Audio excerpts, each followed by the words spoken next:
And the harm principle, going back to our hedonistic principle now. The hedonistic principle was what? That you want to minimize pain and maximize what? Pleasure. Okay, so everyone's with me, yeah? So obviously this guy called Jeremy Bentham came along and said, but hold on. He said, yeah, we want to maximize the amount, as much pleasure as possible and as possible, generally, yeah?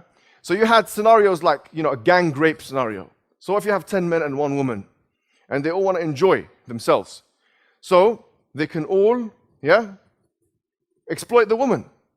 This was the issue with utilitarianism. So John Stuart Mill came along and said, there's a problem with utilitarianism, which is that it allows this kind of infringement of human rights.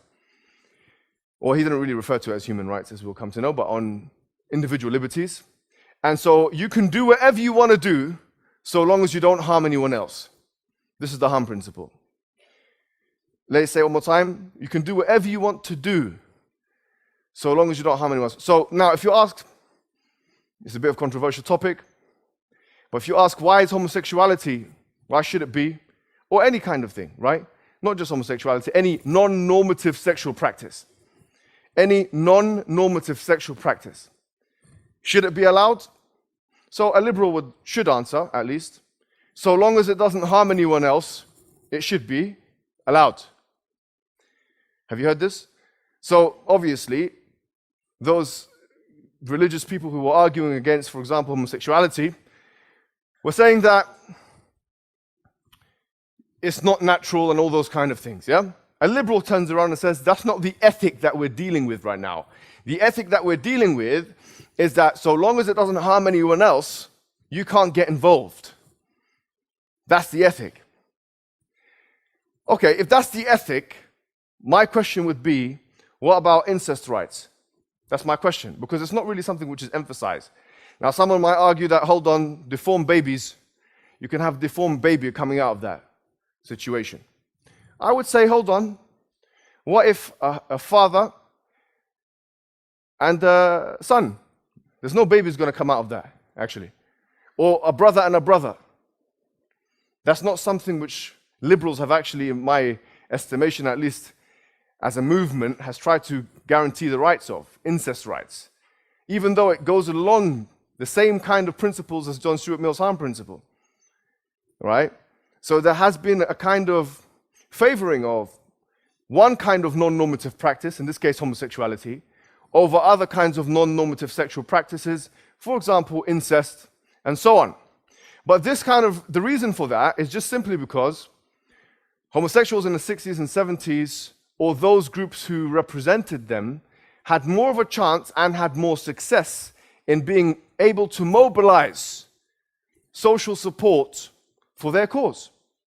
If there had been 1 million brothers coming out together with placards, incest rights, we love each other, seriously, would they be guaranteed the same rights? In many of the countries, which are liberal countries, this is illegal.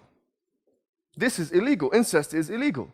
But the question is, why is it illegal? It doesn't go against the harm principle. Say deformed babies, but what if they're using contraception? What if it's 2 brothers, brother and brother? There's no babies going to come out of that. Seriously. So there has been a double standard in the way even liberal principles have been manipulated in order to make cases. So I've had lots of conversations, you can maybe see them on YouTube. What I find problematic is, the most consistent answer, by the way, some of them are just straightforward to say, you're right. If we're going to afford rights for one non-normative sexual practice, like homosexuality, we should afford it for all non-normative sexual practices so long as no harm is done. That's a consistent answer. I would say, you know what, at least you're consistent. But some homosexuals or other people who claim to represent their interests actually argued along naturalistic lines. They said, no, it's not natural for a brother and a brother to have sex. So why is it not? Who defines natural now? Because you just told off that Christian guy, he told him off when he said, what you're doing is not natural. So what gives you the right to determine what's natural and not natural? So a secondary explanation could be, well, we're born gay. And this is something David Hume referred to as the ought-is problem. Just because you're born, let's just say for the sake of argument, I'm not going to go into the genetics, I'm not a geneticist. Let's say for the sake of argument, say you're born gay, no problem. But just because you are something, it doesn't mean you ought to be that thing. And there's no way that any philosopher has been able to solve this problem. David Hume himself, in his book Inquiry into Moral Ethics, he described the problem. He said, well, just because something is the case, it doesn't mean it ought to be the case. What if someone is born with an incestuous gene? Does it mean that they should be incestuous? What if someone is born with something more pernicious than that? Or, in our estimation, of course, you could argue morals are relative, frankly. I mean, who is to make the judgment?